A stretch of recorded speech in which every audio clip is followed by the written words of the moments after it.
참신앙과 거짓신앙의 전쟁, 갈라디아서 4장 21절에서 31절 말씀으로 오늘도 하나님을 진심으로 경험하기를 원합니다. 신앙의 본질을 우리가 늘 나누고 있는데 그것은 하나님을 아는 것이고 또 하나님을 사랑하는 것이다.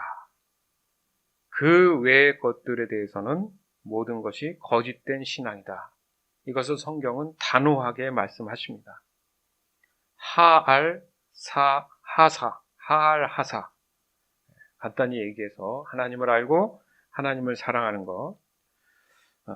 따라서 신앙의 본질인 이 두 가지를 위한 삶에 있어서 필수적인 복음의 요소가 있는데 그것에 대해서 잠깐 함께 생각해 보겠습니다. 그러기에 앞서서 우선적으로 하나님을 알고 하나님을 사랑하는 삶은 오로지 십자가의 복음 위에 있는 것이다. 이것이 바로 진정한 신앙의 본질의 삶이다. 이것을 지금 마음 안에 여러분들 일단 전제를 하시기 바라요.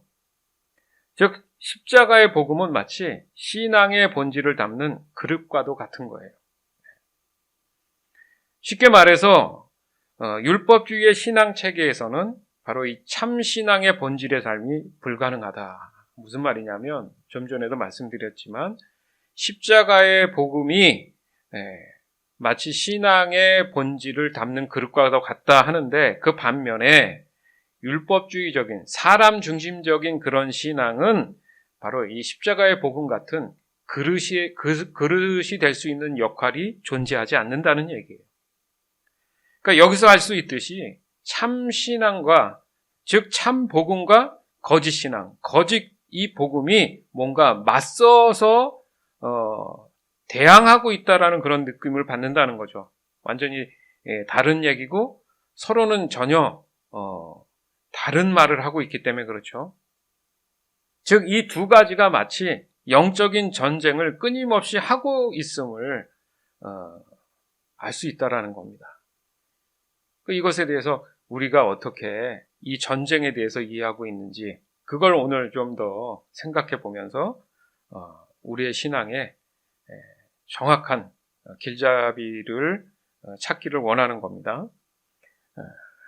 그러니까 좀 더 쉽게 또 설명을 하면 바로 이 영적인 전쟁, 이 전쟁의 의미로 우리가 착각하는 게 뭐냐면 아니죠. 사단 마귀가 착각하게 생각이 들게끔 해주는 게 뭐냐면 하나님과 사단이 싸우는 것으로 생각하는 사람이 굉장히 많아요. 감히 어떻게 하나님과 사단이 싸워요? 그럴 수는 없죠.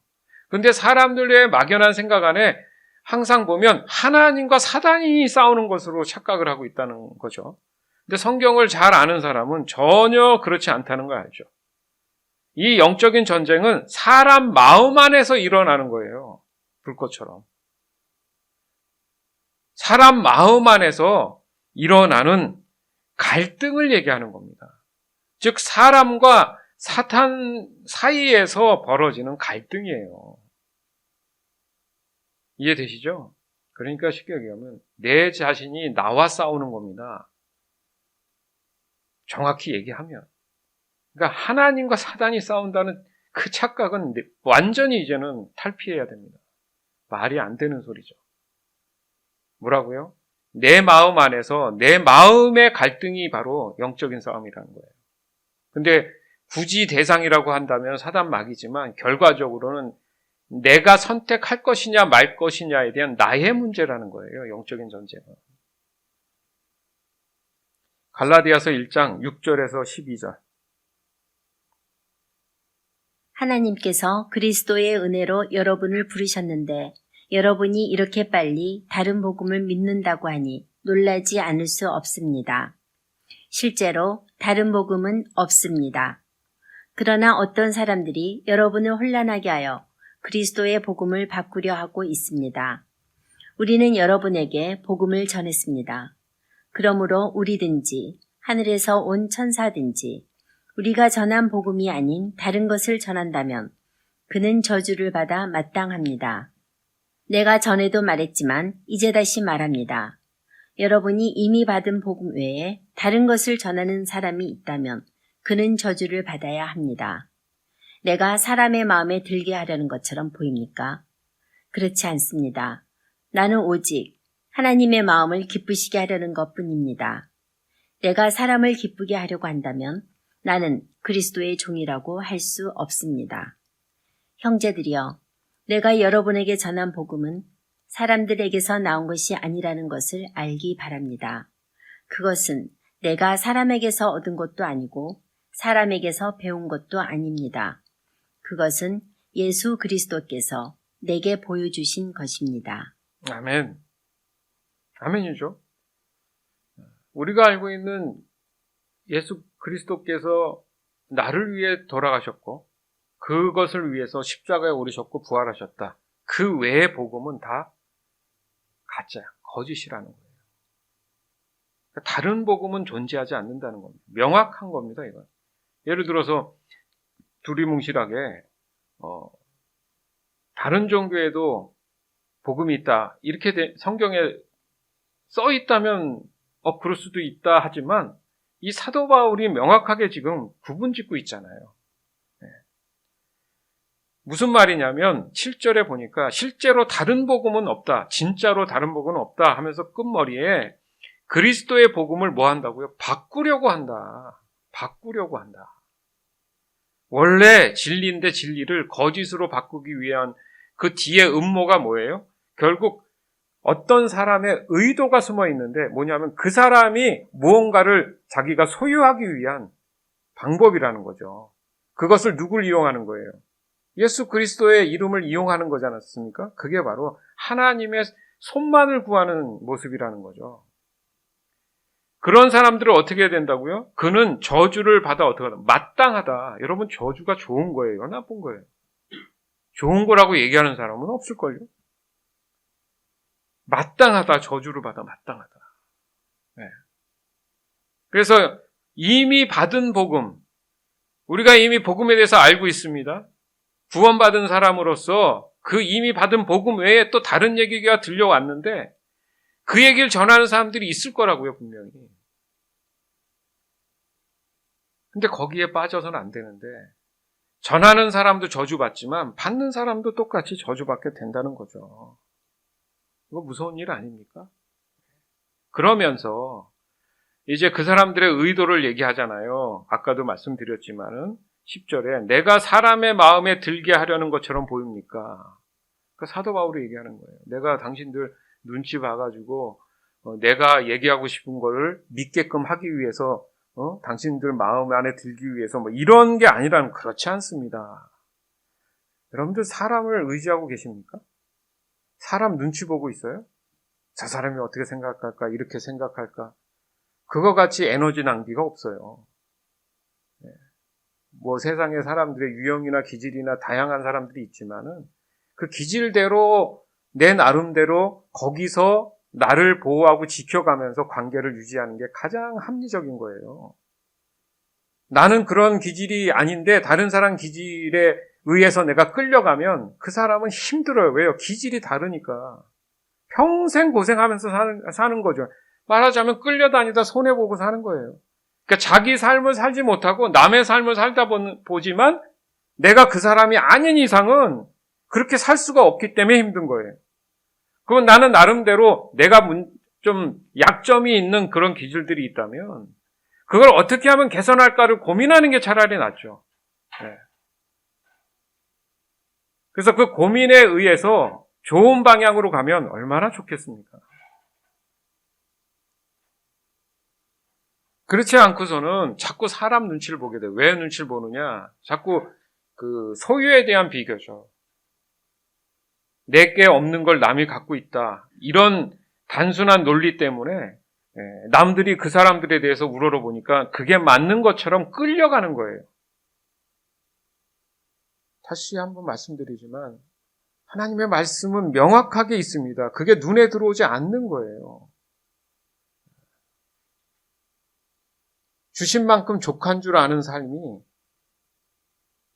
정말 그 사람이 지금 하나님의 참 신앙 가운데 믿음 가운데 있는 사람이라고 확증하는 겁니다.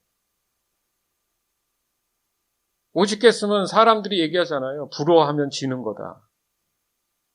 오직 했으면 그런 말을 하겠습니까?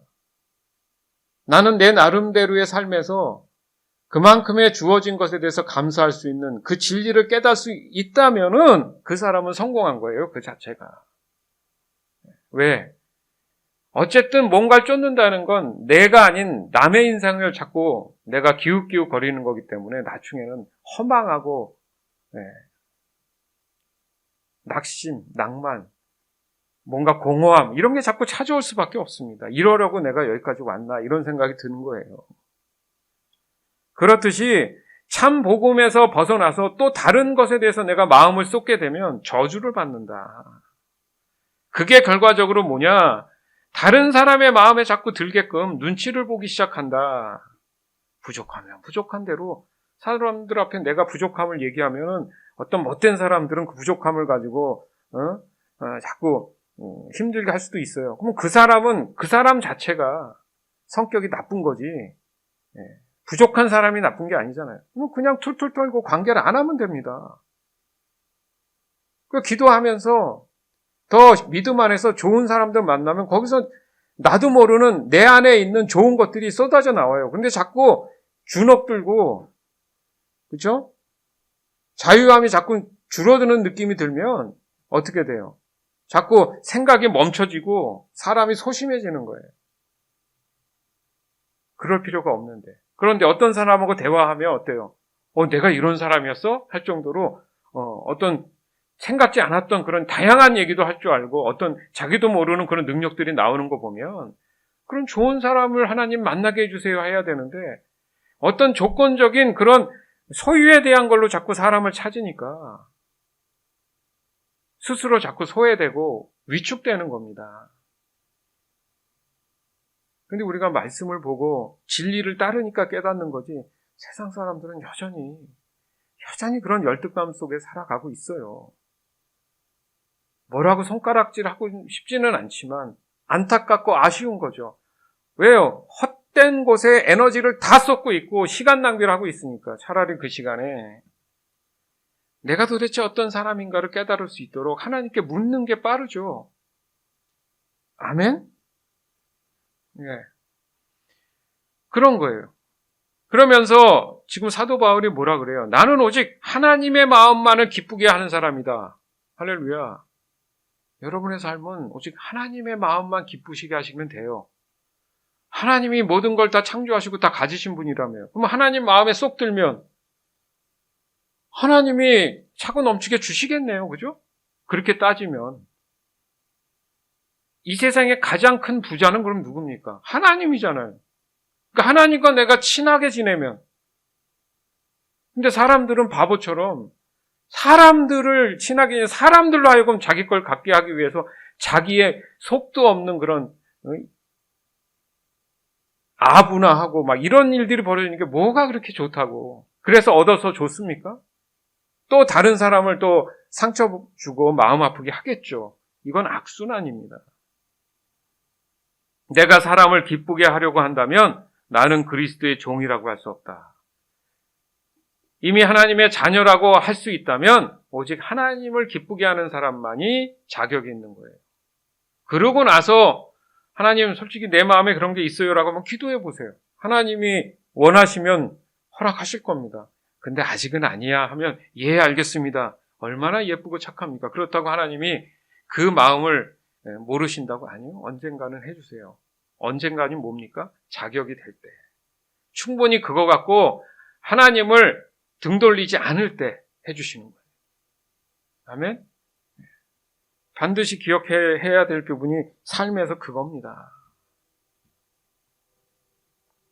그러면서 나는 사람에게서 얻은 것도 아니고 사람에게서 배운 것도 아니다. 사람들한테 뭔가를 배우려고 얻으려고 하는 거는 어리석은 겁니다.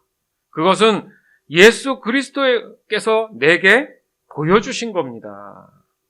이것도 뭔가 훈련시킨 게 아니라 보여주신 거예요, 보여주신 거. 나 이런 거 있어. 아, 그러세요? 나만 따라오면 돼. 예, 그게 믿음인 거예요. 뭘 하라고 하신 게 아니라 증거를 보여주시면 그 증거를 따라 믿으면 삶에선 자연스럽게 기적이 일어나는 거죠. 이제 정리해보면 그러니까 참 신앙, 그러니까 하나님을 알고 사랑하는 삶, 얼굴만을 구하는 사람이 있고, 거짓된 신앙, 그러니까 종교적 우상이죠. 세상이 우상이 돼서 하나님의 손만 구하는 사람. 근데 애매하게 아까도 말씀드렸지만 중간이 있다고 착각을 해요. 내가 참 신앙은 있지만 세상을 살아가기 때문에 뭔가 또 이렇게 말하기 좋게 중간 입장이 돼서 중립이 돼서 이렇게 내가 어떻게 해야지 융통성 있는 거 아니야? 아주 얄팍한 말로 마치 자기가 가운데서 잘 신앙생활해서 세상과 이어주는 사람으로 그런 게 어디 있습니까? 예수님만이 죄에서 구원함으로 옮겨주시는 분인데 내가 예수님입니까? 그게 이단이죠. 잘못된 말이죠. 참신앙이냐 거짓신앙. 반드시 한쪽에 서 있는 거예요. 반드시. 단 1%라도 내가 세상에 미련이 있다면 거짓신앙 쪽에 있는 거예요. 무슨 말입니까? 하나님이 1% 정도는 내가 봐줄게? 전혀 그럴 수 없습니다. 그렇잖아요. 진리는 100%인데 불순물 하나가 들어왔다고 99%라고 해서 진리가 된다는 말씀은 없어요. 진리는 그냥 100%입니다. 어떤 거 하나도 거짓은 타협되지 않아요. 이 신앙을 여러분들 명확하게 갖고 있어야 돼요. 그래야 내가 분별할 수 있는 힘이 생기는 거지 애매하면 분별력이 생기지 않아요. 그래서 마음의 영적인 전쟁이 일어나는 거예요.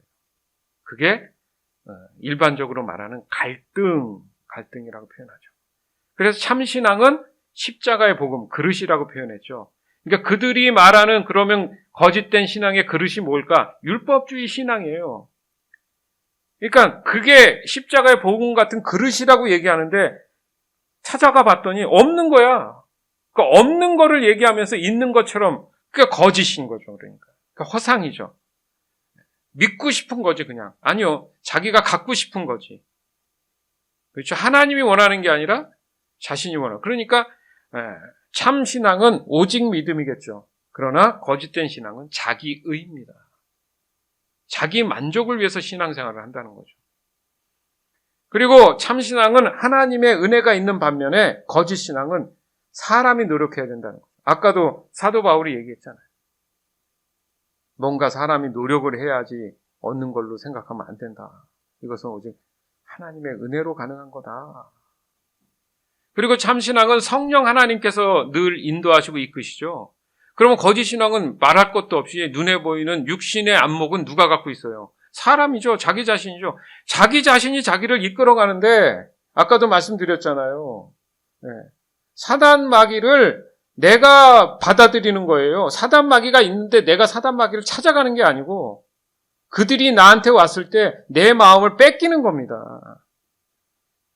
그래서 참신앙은 자유함이라고 자유라고 자꾸 얘기하죠. 그런데 거짓 신앙은 노예와도 같은 거잖아요. 얼매임이에요.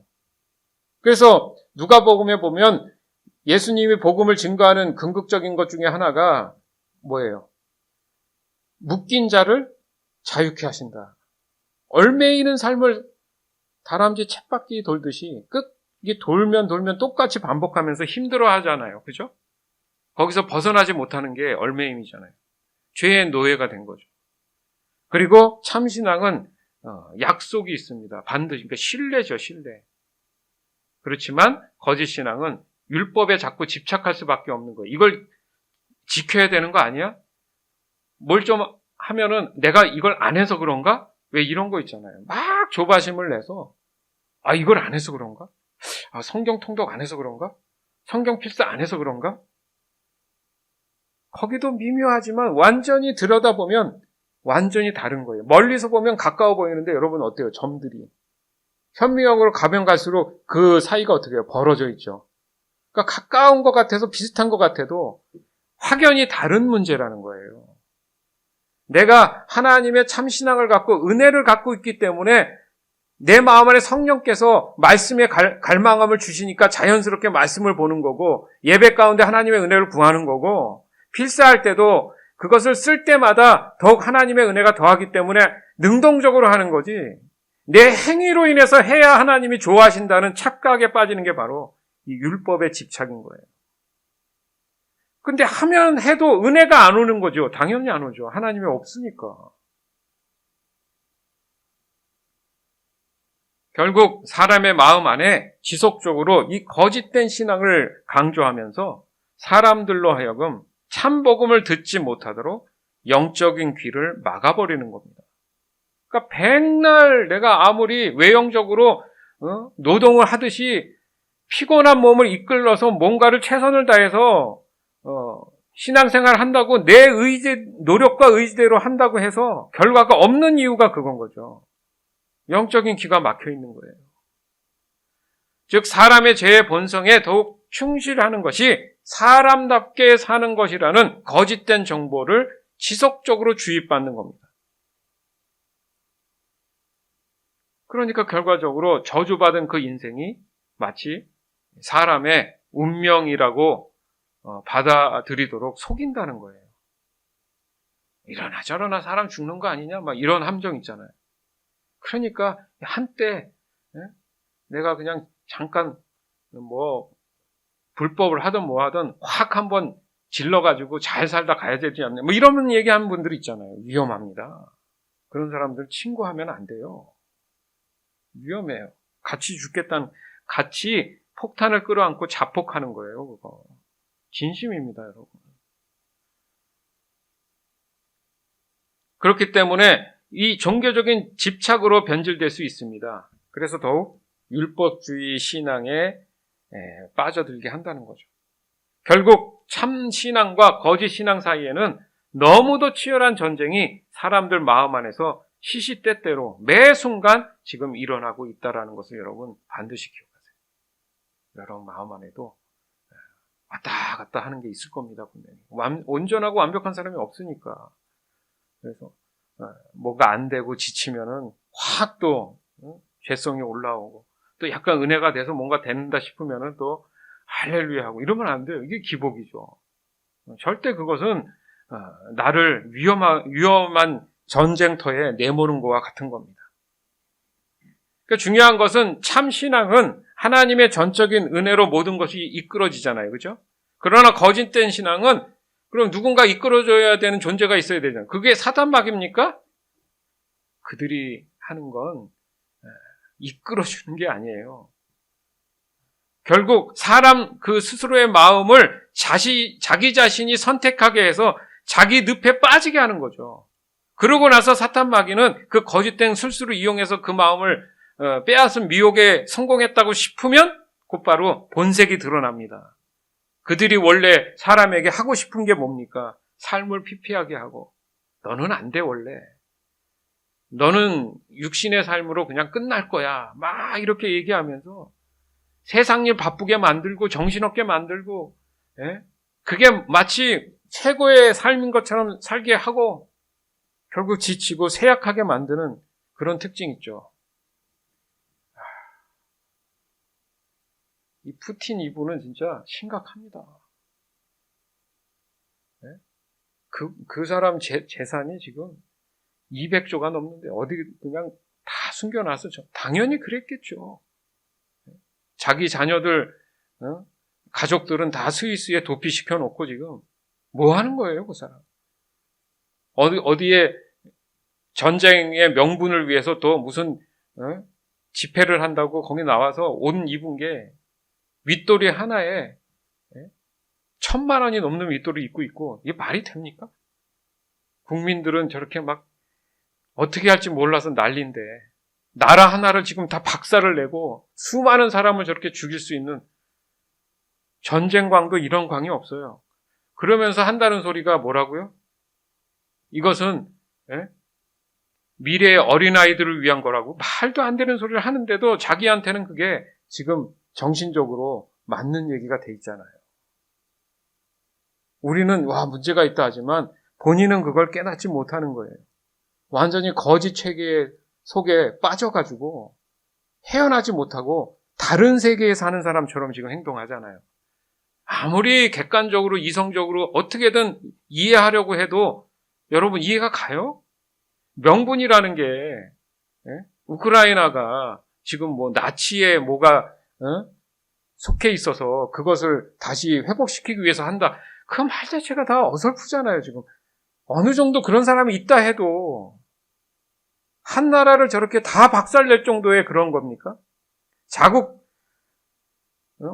자기 자식보다 어린 사람들을 전쟁터에 내몰아가지고 그 시체를 수습을 또 죽은 사람들 거짓말로 명수를 속이기 위해서 또 몰래 밤에 그 트럭들에다가 그 시신들을, 군인들 시신들을 다 실어가지고, 근데 이제 날이 풀리니까, 눈이 녹으니까 러시아 군인 시신들이 다 바닥에 드러나 보이고 난립니다, 지금. 그 사람들은 뭐 때문에 왜 죽은 거예요, 그 어린 친구들이. 누구 때문에. 명분이 없잖아요. 사단 마귀가 하는 짓이 그런 거라니까요.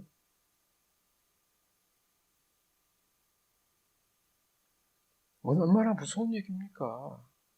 지금은 1차 대전, 2차 대전도 아니고 실시간으로 다 보잖아요. 그죠? 옛날 그 시대가 아니라니까요. 거짓말을 할 수가 없어요.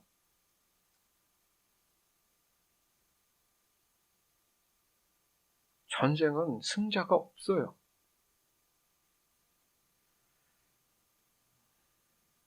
사도 바울도 이 거짓 신앙을 말할 때 다른 복음이라는 표현을 하죠. 그죠? 즉 실제로 존재하지 않는다는 의미입니다. 거짓 자체가 그거잖아요. 그죠? 그러니까 바울은 그런 거짓된 신앙을 전하는 자, 또 가진 자를 어떻게 해요? 단호하게 지금 구분을 하죠. 타협하지 않아요. 여러분 타협하면 안 돼요. 눈치 보지 마세요. 하나님이 그 사람을 분명히 기억하십니다. 핍박이 오는 것 같죠? 그러면 하나님이 내 목숨 걷어가면 감사죠. 왜? 바로 나는 천국에 입문하는 사람이 되잖아요. 얼마나 감사한 일입니까? 순교자의 그 삶의 표현들이 왜 하나님께 영광이고 감사한 일이 됩니까? 스데반 집사님 돌멩이 맞아가면서 그 아픔보다는 하늘이 열려서 하나님을 바라보고 하나님의 영광을 보니까 더 그게 벅차오르는 가슴이 있다는 거 실제적으로 표현하고 있잖아요.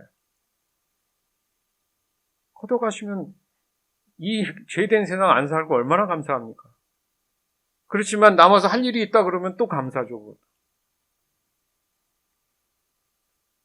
세상 거에 연연하면 안 돼요. 물질에 연연하면 안 돼요. 가장 소중한 하나님 뺏겨서는 큰일 나는 겁니다. 우크라이나 사람들이 전쟁 날 줄 몰랐다고 다 이구동성 얘기합니다.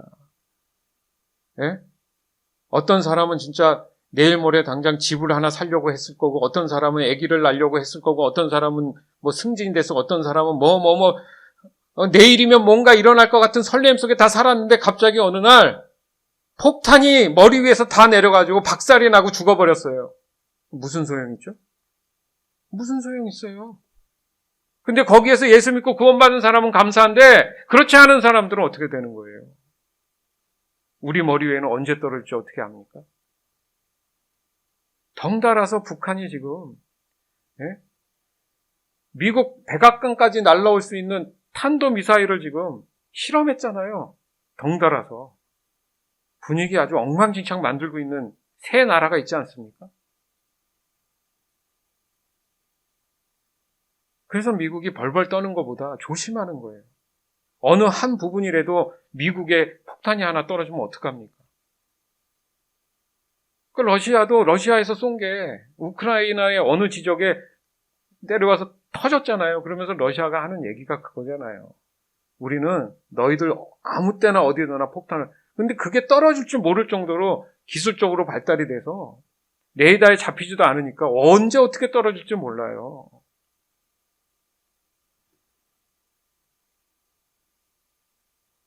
좀 더 오늘 말씀적으로 좀 실제적으로 좀 느낄 것 같아서 좀 얘기를 한 겁니다. 우리의 영적인 신앙도 마찬가지예요.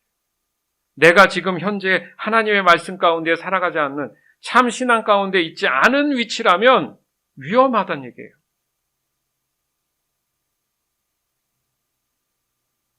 그래서 사도 바울은 단호한 겁니다. 그건 아니야. 타협하지 마.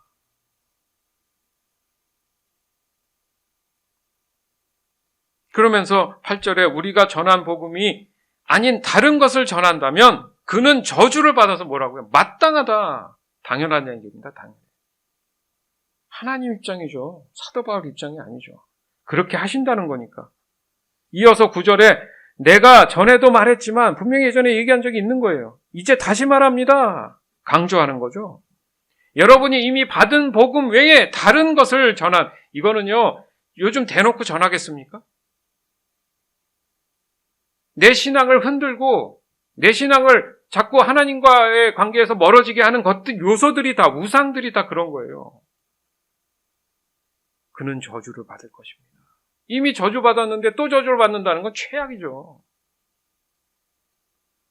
결국 거짓 신앙의 근본이 죄의 근본인과 같이 사람에게서 나오는 것이다. 이렇게 표현하잖아요. 즉 인본주의적 뿌리에 근간하고 있다. 그러면서 11절 이어서 이하에 이렇게 얘기하잖아요. 형제들이여, 내가 여러분에게 전한 복음은 사람에게서 나온 것이 아니라는 것을 알기 바랍니다. 그것은 내가 사람에게서 얻으려는 것도 아니고 사람에게서 배운 것도 아니다. 그것은 예수 그리스도께서 내게 보여주신 것이다. 다메섹에서 만났잖아요. 여기서도 알 수 있지만 사단이 줬다 이런 말이 없네요. 어디서 나왔다고 얘기해요? 사람에게서 나왔다. 정리되십니까? 따라서 거짓 신앙으로 내가 빠지거나 가는 그런 문제는 사탄을 핑계대면 안 돼요. 그거는 합리화예요. 합리화. 동조한 거야 나는. 문제는 뭐예요? 내가 내 자신이 하나님의 참 진리가 정말 좋다는 것을 그냥 선택하지 않아도 느끼는 것처럼 바로 수동적 자유의지로 인한 참 신앙을 선택할 수 있음에도 불구하고, 알면서도 불구하고 내 마음에 세상을 쫓겠다고 내가 판단한 거라는 거죠. 그냥 내가 안 한다 그러면 되는 거예요. 그럼 걔네는 가요, 사단만. 제 마음은 굳건하구나. 즉 진정한 복음은 오직 하나님의 은혜로 인한 복음이고, 그 은혜에 대한 확실한 증거로 나타난 것이 바로 그리스도 십자가의 복음이다. 그래서 참 신앙이 십자가의 복음으로 설명될 수 있다라고 말씀하시는 거예요. 따라서 사도 바울은 참 신앙은 오직 그리스도 되시는 예수님으로만 나온 것이다. 이렇게 강조하는 겁니다. 어떤 것도 예수님을 대신할 수 없어요. 예수님 자리에 다른 걸 두지 말라는 거죠. 우리는 지난 과거에 율법주의에 대해서 여러 번 나눴어요. 그러나 아직 이 부분에 대해서 감이 좀 부족한 분들도 당연히 있을 겁니다. 그러니까 율법주의라 그러니까 좀 내가 듣기에 좀 다른 영역인가? 그러니까 표현하기를 쉽게 표현하는 이유가 하나님 말씀에 대한 진리에 대한 율법이 있어요. 지금 이제 좀 이따 하겠지만 약간 먼저 얘기하자면 거기에서 이탈된 거, 진리에서 이탈된 거라는 표현에서 율법주의라고 표현하는 것 뿐입니다. 그러니까 오직하면 이 율법주의에 대한 참 진리인 율법과 율법주의의 이 관계에서 영적 전쟁이다 이렇게 표현할 정도로 그만큼 완전히 다른 쪽에 서 있다는, 마치 백과 흑의 그런 관계처럼 전혀 다른 색깔로 명확하게 구분되어 있다는 것을 여러분 지금 마음 안에 새기시기 바라요. 애매한 색깔은 없습니다. 그러니까 영어가 좋은 게 그런 거더만요. 영어는 색깔이 좀 시커먼 티티 이런 단어가 없어요. 이렇게 섞여 있더라도 그냥 명확하게 이렇게 그 색깔을 딱딱 레드면 레드 이렇게 얘기를 하더라고요. 그럴 필요가 있어요. 우리의 삶 안에도. 이렇게 두리뭉실하고 이렇게 막연한 신앙생활은 여러분의 삶에 더 영적인 전쟁을 더 불러일으키는 거예요. 혼탁하게 만드는 거예요. 헷갈리게 하고 힘든 거예요. 그렇다고 세상이 좋다고 선택해서 가는 건 진짜 더 안타까운 일이죠. 그게 좋은 게 아닌데. 그래서 이 두 신앙은 영원히 평행선을 이루고 있다 이거죠. 그래서 전혀 만날 일이 없는 그런 관계에 있다는 거예요. 그러니까 사람은 반드시 어느 한쪽에 분명히 속해 있는 거예요. 명확하게 얘기합니다. 그러니까 중간은 존재하지 않는다. 그래서 늘 이때 표현하는 게 우리가 마치 그 철도길, 철로 얘기하는 거예요. 철로는 그 출발하는 데서 도착하는 데까지 한 번도 만나지 않아요. 영원히 만날 수 없어요. 그 평행선이라는. 거짓과 진리는 만날 수가 없습니다. 고린도후서 11장 3절에서 4절, 고린도후서 11장 14절에서 15절.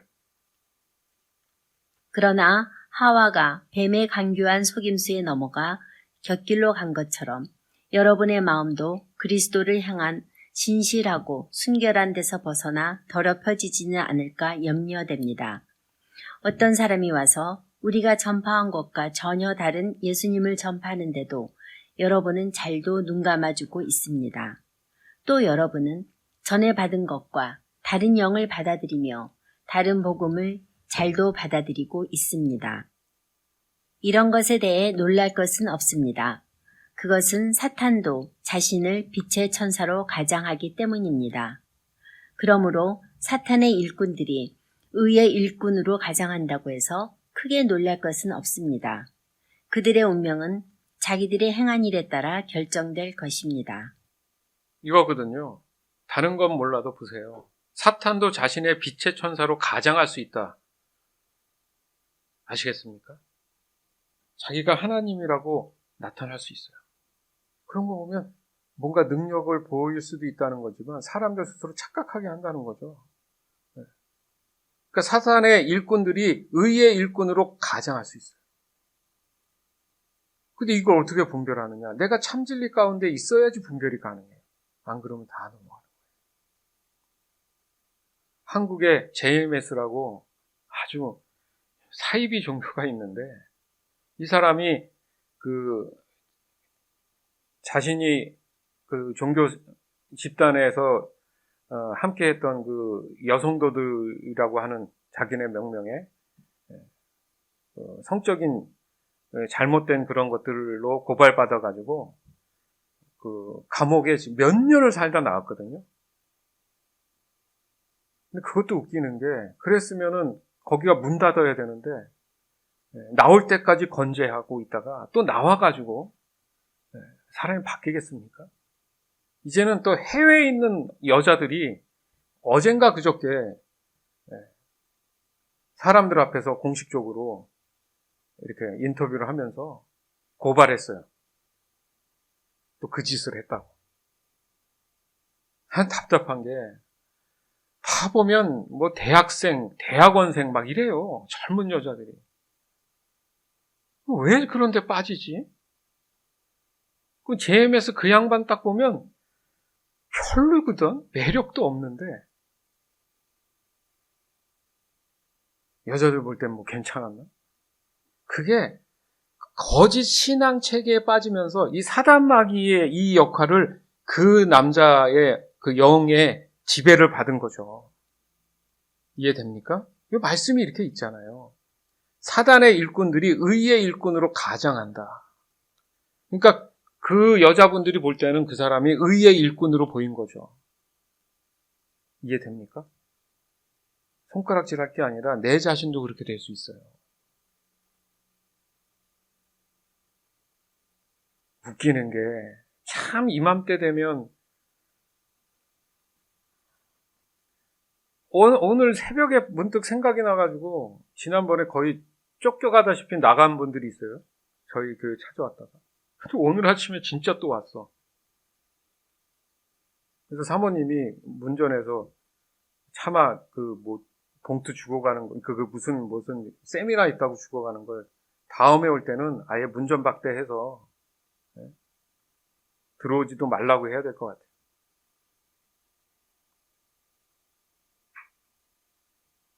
많습니다, 주변에. 네? 보여지는 걸로 신앙은 믿는 게 아니고요. 보이지 않는 믿음. 하나님 말씀하시잖아요. 믿음은 보이지 않는 실상이다. 바라보는 것의 증거다. 그렇죠? 그러면서 이 간교한 속임수에 넘어져서 곁길로 갔다 이렇게 표현하잖아요. 그죠? 누가요? 하와가. 그것처럼 하면서 아까 우리가 늘 얘기했던 뭐가 문제입니까? 마음이 문제다. 여러분의 마음도 그리스도를 향한 진실하고 순결한 데서 벗어나 더럽혀질까 봐 어떻게 다 우려하는 거죠. 염려가 됩니다. 마음만 안 뺏기면 돼요. 간단하죠? 왜 근데 자꾸 마음이 뺏길까? 자꾸 세상을 보니까 자꾸 명품을 사람들이 와 손가락 치켜 올리면 좋다고 하니까 좋은 거구나. 자꾸 그런 걸 쫓아가다 보니까 눈에 보이는 육신의 안목이 더 확 올라온 거죠. 누구처럼? 하와처럼. 근데 그건 다 뱀의 간교한 속임수라고 얘기하잖아요. 그냥 필요한 만큼만 내가 쓰고 있으면 감사한 거예요.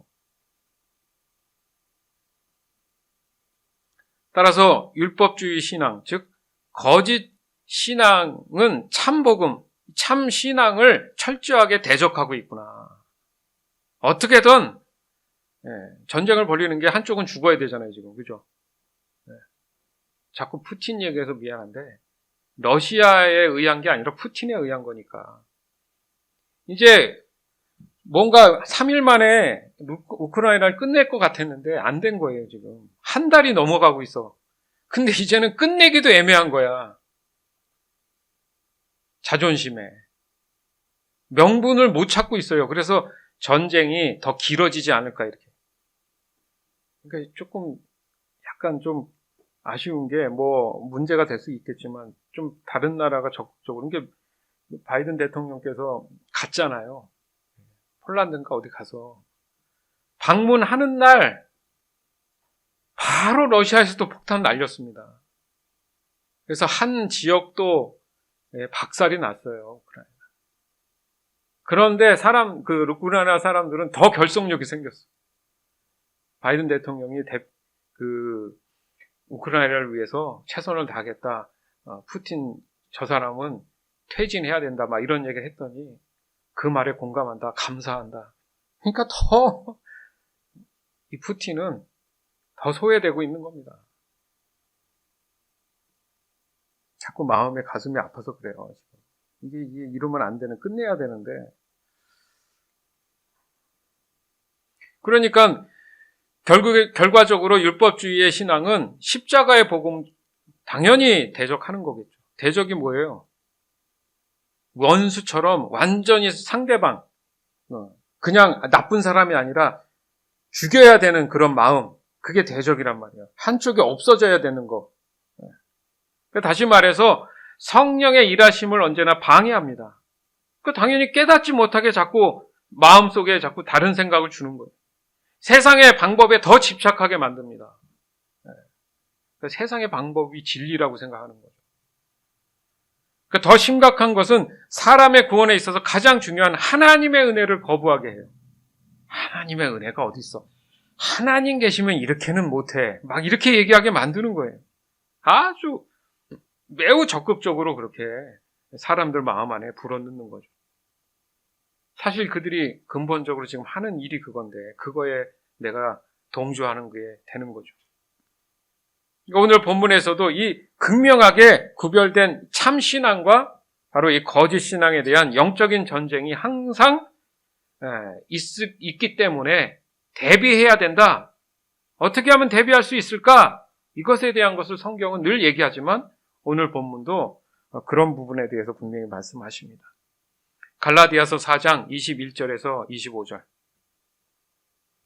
여러분 가운데는 모세의 율법 아래에 있으려는 사람이 있습니다. 말해보십시오. 여러분은 율법이 하는 말을 알지 못합니까? 성경은 아브라함에게 두 아들이 있었는데 한 아들의 어머니는 여종이었고 다른 아들의 어머니는 자유인이었다고 합니다. 여종에게서 난 아브라함의 아들은 육체를 따라 태어났으나 자유인에게서 난 아들은 하나님의 약속을 따라 태어났습니다. 이것은 비유입니다.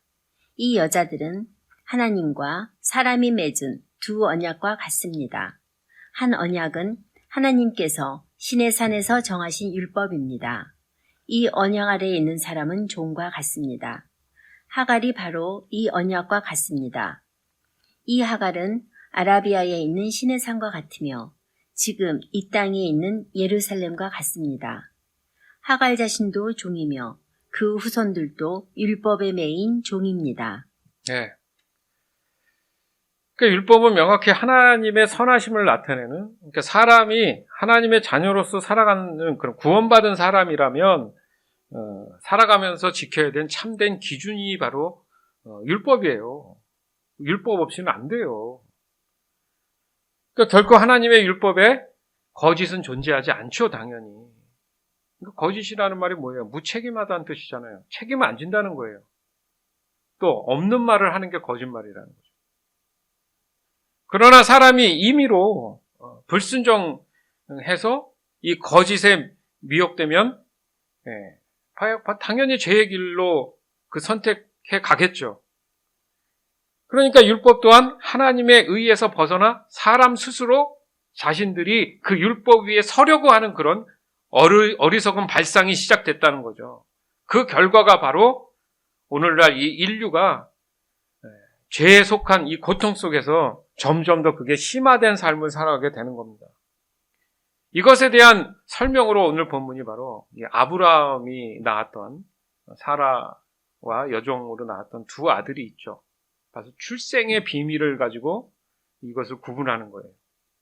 즉, 참 율법의 의미하고 거짓된 율법의 의미를 설명하는 거죠.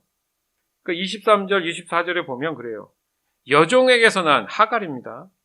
누구의 여종입니까? 사라의 여종이죠. 아브라함의 아들은 뭐에 따라서? 육체에 따라서 낳았다. 그러니까 사람의 생각으로는 하나님의 약속의 언약에 전혀 근거하지 않은 율법 아래에 있는 그런 사람의 생각으로 태어난 게 바로 이스마엘이라는 사람이고, 그 다음에 자유인에게서 난 아들은 하나님의 약속을 따라, 자유인이라는 표현을 했죠. 뭐에서 자유했습니까? 죄에서.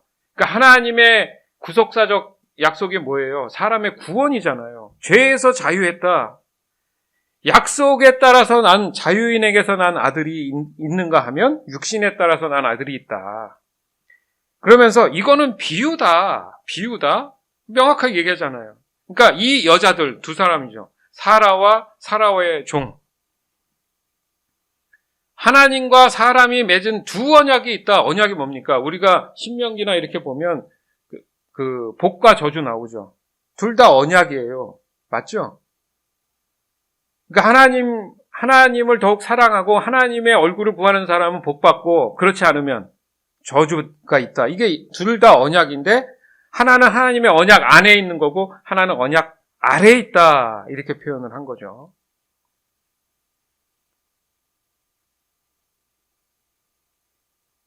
그러니까 다시 말해서 참 율법은 참 신학을 이루기 위한 사람들이 갖추고 있어야 할 하나님을 알고 사랑하면서 지키게 되는 그 자유함을 갖고 있는 그 요건들이 있는데 그 요건들을 내가 순종함으로 지켜나가는 것이고, 이 거짓 율법인 율법주의는 하나님보다는 사람 중심으로 이루어져 있는 자신들의 교만에서 나타난 결과다. 이렇게 본다는 겁니다. 그러니까 거기에는 매우 중요한 하나님의 선하신 그런 하나님의 뜻이 존재하고 있다는 거죠. 즉 하나님의 약속하신 기준에 서 있는 사람이 누구라고요? 아브라함과 그의 아내 사라였어요. 그 하나님이 부르셨어요, 분명히. 거기에 그 누구도 사람의 생각으로 임의로 다른 어떤 것이 끼어들면 안 되는데 그 자리에 끼어 들어온 사람이 바로 사라의 여종이었던 하갈이었죠. 그러니까 그녀로 하여금 태어난 인물이 이스마엘이고요. 즉 하나님의 율법에서 벗어나 사라의 어떤 잘못된 이기적이고 인간적인 그 판단 때문에, 그 교만함 때문에 오늘날의 역사도 이렇게 고통스러워하는 거예요, 후손들이. 그러니까 나라적 갈등이 여전히 존재하는 사실이 여러분 너무나 가슴 아프고 힘든 겁니다. 자업자득이 됐죠. 인과응보가 된 거죠, 그 부분은.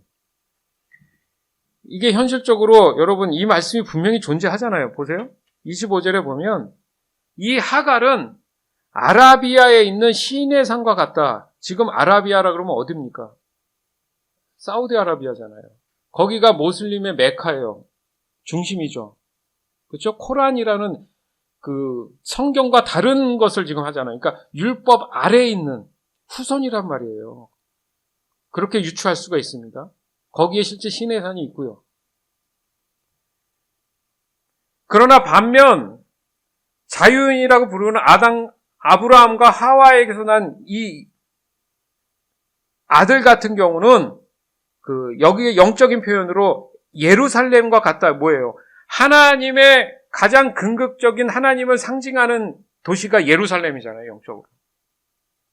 그렇죠? 가나안 지역이 우연치 않게 예루살렘 쪽이잖아요. 속해 있잖아요. 그렇죠? 약속의 땅. 그런 것을 그 후손들도 율법의 메인종이 되었다. 그게 모슬림입니다. 전 세계적으로 지금 상당히 많이 분포가 차지하고 있죠. 그만큼 사람이 참신앙에서 벗어난다는 것은 가장 큰 저주된 삶을 살아가게 된다는 이 사실을 우리가 현실적으로 체감해야 된다는 거예요. 체감해야 돼요. 즉 본문에서 보면 사람에게서 나온 판단에서 나타난 결과로 이스마엘은 곧 율법주의가 되는 것이고 이것은 철저히 인본적인 것이 된다는 거죠. 그 결과 또한 우리는 잘 압니다. 결국 사라는 하갈의 교만으로 인해서 하갈과 그의 아들을 내쫓으라고 자기가 내쫓으면 되는데 또 남편을 시켜요. 악순환입니다. 악순환. 감당하지 못할 일을 저질러가지고는 당신 때문에 이렇게 된 거니까 당신이 내쫓아 이렇게 됐겠죠. 그러니까 사람의 생각이 때로는 참 어리석다, 헛똑똑하다. 결국 사라는 자신의 의의를 위해 선심을 뭔가 쓴 것처럼 보여도 결과적으로 보니까 아닌 거야. 그러니까 자기 본심이 드러난 거예요. 아니 당연히 장자를 낳아줬으면 그 자리를 차지하려고 하지 않겠습니까? 아무리 여종이라도.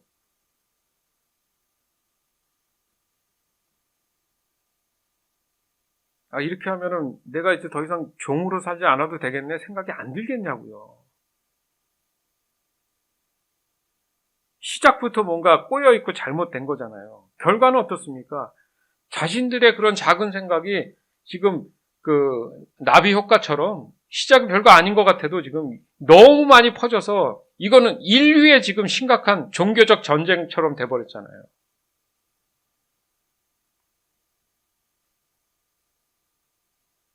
이것은 전적으로 하나님의 선하심을 불순한 결과이기 때문에 어찌 보면 우리 본문에서도 표현했듯이 아담과 하와의 모습처럼 여겨진다는 거죠. 따라서 여기서 우리가 얻어야 할 영적인 교훈은 하나님의 선하심을 받는 하나님의 말씀의 기준인 이 율법은 반드시 순종함으로 매일같이 지켜낼 수 있도록 오직 성령만을 의지해야 된다. 이게 지난주에 우리가 나눴던 피에로의 삶인 겁니다. 여러분 오직 성령을 의지한다는 말을 좀 더 훈련을 받아야 될 수도 있지만 놓치지 말라는 거예요. 어느 순간이라도 자꾸 놓치면 습관처럼 죄성이 올라옵니다. 즉 이삭이 바로 구원의 약속을 위한 증거인 십자가의 복음처럼 느껴진다는 거죠. 그러나 육신을 따라서 난 모든 것은 무엇이 됐던 간에 바로 이 저주에 속해 있다는 것을 반드시 또한 우리는 기억해야 된다는 거죠. 그 모든 것은 하나님의 약속에서 쫓겨날 수밖에 없는 거예요. 그렇잖아요. 누가 그렇게 쫓겨났죠? 아담과 하와가 에덴 동산에서 쫓겨났잖아요. 그게 저주받았잖아요.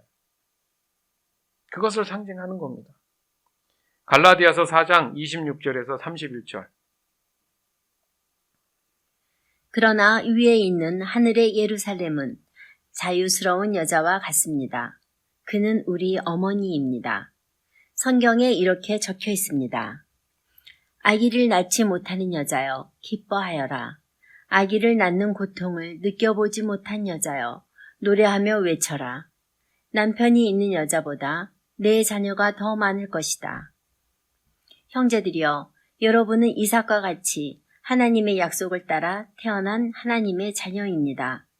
사람의 방법으로 태어난 아들이 성령의 방법으로 태어난 아들을 괴롭혔듯이 지금도 그러합니다. 그러나 성경이 무엇을 말합니까? 여종과 그 아들을 내어 쫓아라.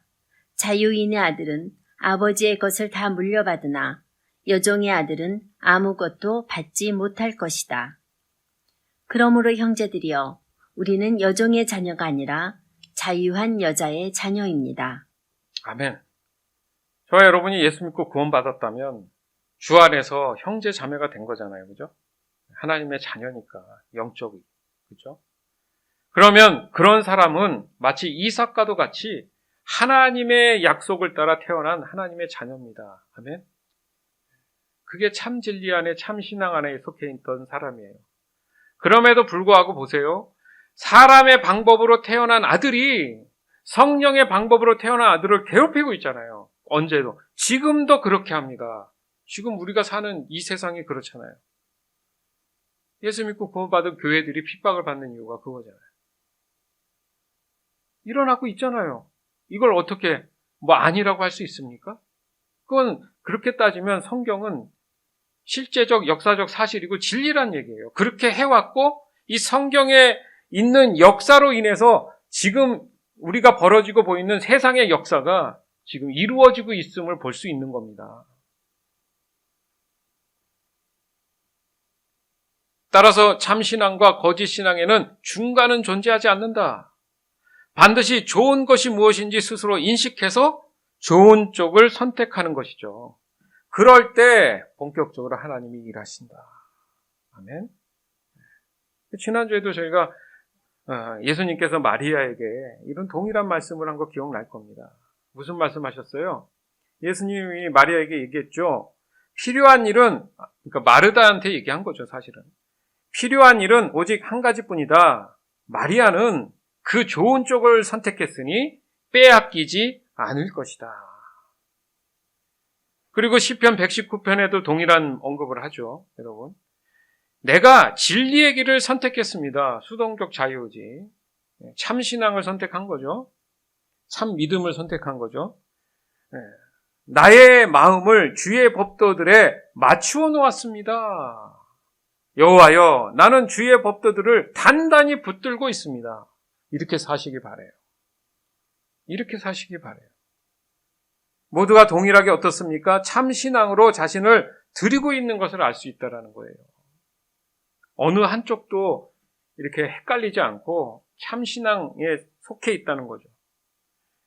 어찌 사람의 노력으로 하나님의 이 율법을 완벽하게 지켜낼 수 있다고 장담할 수 있겠습니까? 그런 사람은 이 세상에 단 한 명도 존재하지 않아요. 그것이 도리어 의무감에 빠져서 자신을 더욱더 거짓 신앙 체계에 빠지게 만드는 겁니다. 갈라디아서 3장 2절에서 5절. 이 한 가지만 대답해 보십시오. 여러분은 어떻게 성령을 받았습니까? 율법을 지켜서 받았습니까? 아닙니다. 복음을 듣고 믿었기 때문에 받은 것입니다. 성령 안에서 살기 시작하다가 이제 와서 다시 자기 힘으로 살려고 하다니 여러분은 참으로 어리석습니다. 그렇게 많은 고난을 경험했는데도 그 모든 것이 다 헛일이었습니까? 그렇지 않기를 바랍니다. 여러분이 율법을 지켰기 때문에 하나님께서 성령을 주셨습니까? 아닙니다. 여러분이 율법을 지켰기 때문에 하나님께서 여러분 가운데서 기적을 일으키셨습니까? 아닙니다. 하나님께서 성령을 주시고 기적을 일으키신 것은 여러분이 복음을 듣고 믿었기 때문입니다. 아멘. 단 한 가지, 참 복음을 듣고 참 믿음을 가지고 신앙을 가졌기 때문에 하나님께서 성령을 통해서 내 삶에 기적을 주시는 거예요. 아멘. 그러니 내가 하나님 앞에 얼마나 매 순간 신실해야겠습니까? 그게 사람의 노력이 아니라 내 마음 안에 늘 하나님의 있음을 확인하는 일이잖아요. 그게 말씀 보는 거고 기도하는 거고. 그래서 그 율법에 따라 순종해 나가는 거고, 그게 뭐라고요? 하나님의 얼굴을 구하는 삶이 되는 거죠. 주 안에서 사랑하는 여러분, 거짓 신앙 체계로 인해 나타난 율법주의는 참 신앙의 본질인 하나님을 알고 하나님을 사랑하는 것에 철저히 대적하는 영적 전쟁을 사람들 마음 안에서 언제나 일으키도록 자극하고 있음을 분명히 우리는 기억해야 합니다.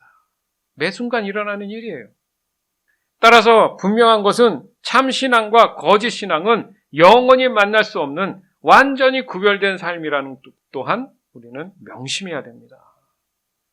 즉 서로가 공유할 수 있는 확률은 0.0000001%도 존재하지 않고 100% 존재하지 않는다는 얘기죠. 여기서 너무도 중요하고 진지하게 생각할 수 있는 것이 바로 사람이 거짓 신앙에 빠지게 되면 과거 내가 신실하게 살았던 참신앙이 있다 할지라도 그 참신앙, 참믿음 안으로 돌아가는 것이 그렇게 생각처럼 만만치 않아요. 쉽지 않아요. 쌓기는 힘든데 무너지는 건 한순간인데 다시 쌓으려니까 안 된다는 거죠. 그러니 정말 내가 지금 참신앙 안에 있고 참믿음 안에 있다면 온전히 잘 지켜야 되지 않겠습니까? 오늘은 바로 이 참신앙과 거짓신앙의 전쟁에 대해서 중요한 핵심만을 나눴고 앞으로 이제 몇 주간 또 더 깊이 있는 걸 나눌 텐데 결국 저와 여러분이 지금 살고 있는 현실은 바로 이 두 가지의 신앙에 대한 갈등의 고조 속에서 마음 안에 내 자신 마음 안에 영적인 전쟁 중에 있음을 우리가 분명히 깨달아야 돼요. 맞죠? 그래야지만이 지금 현실적으로 가장 시급한 문제가 무엇일까를 피부로 체감할 수 있다는 얘기입니다. 우리의 신앙은 틈만 있으면 쉽게 거짓에 빠질 수밖에 없어요. 그러나 우리에게는 우리의 참신앙을 지켜주시고 계신 살아계신 하나님의 말씀이 분명히 우리의 마음 안에도 있지만 눈만 뜨면 볼 수 있는 이 성경도 있잖아요. 그것만 해도 감사할 일 아닙니까? 따라서 늘 저와 여러분의 마음과 모든 일상에서 행해지는 모든 삶에서 언제나 하나님을 더욱 알기를 원하는 것, 또 하나님을 더욱 사랑하길 원하는 그런 참신앙에 대한 하나님의 얼굴만을 구하는 삶을 지키는 일에 더욱 누구를 의지해요? 성령을 의존하기를 십자가의 복음 되시고 그리스도 되시는 주 예수 그리스도의 이름으로 간절히 기도합니다. 아멘. 갈라디아서 3장 14절. 그리스도께서 그렇게 하신 것은 하나님께서 아브라함에게 약속하신 복이 이방인에게도 미치게 하기 위함입니다. 이 복은 예수 그리스도를 통해 옵니다. 예수님은 우리로 하여금 하나님께서 약속하신 성령을 믿음으로 받게 하기 위해 죽으셨습니다. 아멘.